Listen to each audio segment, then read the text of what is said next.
আসসালামু আলাইকুম রহমতুল্লাহি ওবারাকাতুহু।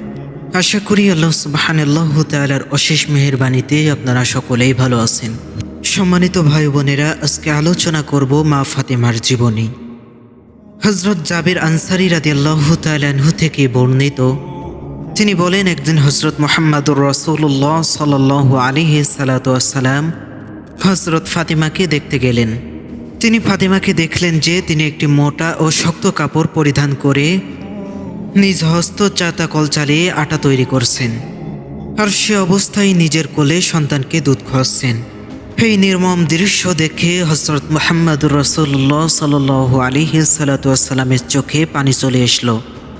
তিনি বললেন, হে আমার প্রিয় কন্যা, এই দুনিয়ার তিক্ততা আখিরাতের মিষ্টি স্বাদেরই পূর্ব প্রস্তুতি মনে করে সহ্য করে যাও।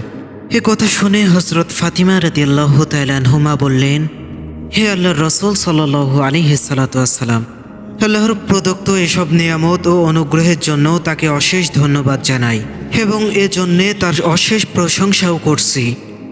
তখন আল্লাহ সুবহানাল্লাহু তাআলা একটি আয়াত অবতীর্ণ করলেন। আল্লাহ রাব্বুল আলামিন পবিত্র কোরআনুল কারিমে এভাবে বলেছেন যে, তোমার প্রভু অতি শীঘ্রই তোমাকে এসব কিছু দেবেন যার ফলে তুমি সন্তুষ্ট হবে।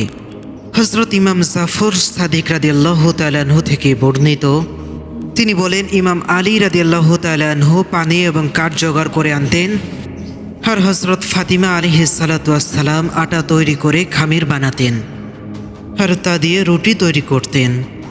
তিনি কাপড়ের তালি লাগানোর কাজও করতেন। এই মহীয়সী রমণী সকলের চেয়ে বেশি রূপসী ছিলেন এবং তার পবিত্র গাল দুটি সৌন্দর্যের পুষ্পের ন্যায় ফুটেছিল। হযরত আলী রাদিয়াল্লাহু তাআলা আনহু বলেছেন, ফাতিমা মশক দিয়ে এতই পানি উত্তোলন করেছেন যার ফলে তার বক্ষে ক্ষতের ছাপ পড়ে যায়। তিনি হস্তচালিত জাতাকলের মাধ্যমে এত পরিমাণ আটা তৈরি করেছেন যার কারণে তার হাত ক্ষত বিক্ষত হয়ে যায়।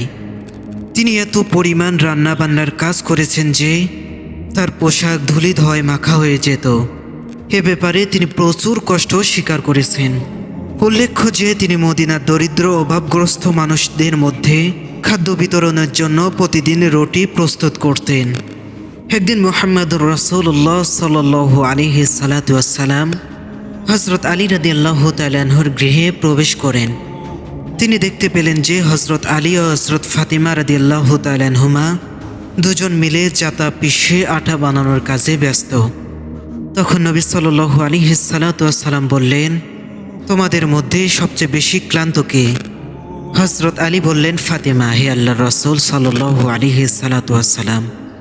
নবী সাল্লাল্লাহু আলাইহি সাল্লাম হযরত ফাতিমাকে সম্বোধন করে বললেন, মেয়ে আমার, এখান থেকে তুমি উঠে পড়ো। নবী সাল্লাল্লাহু আলাইহি সাল্লামের কথা শুনে মা ফাতিমা ওইখান থেকে উঠে পড়লেন।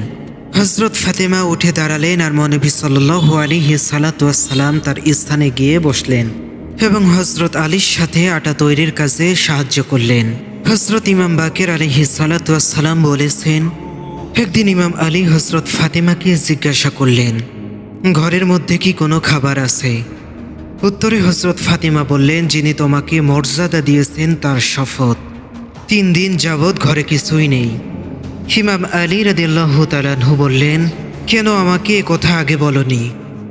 তখন হযরত ফাতিমা বললেন, আল্লাহর রাসূল সাল্লাল্লাহু আলাইহি সাল্লাম তোমার কাছে কিছু চাওয়ার ব্যাপারে আমাকে নিষেধ করেছেন এবং বলেছেন, তুমি আলীর কাছে কিছুই চেও না, সে স্বেচ্ছায় কিছু আনলে নিও, নতুবা তার কাছে কিছুই চেও না।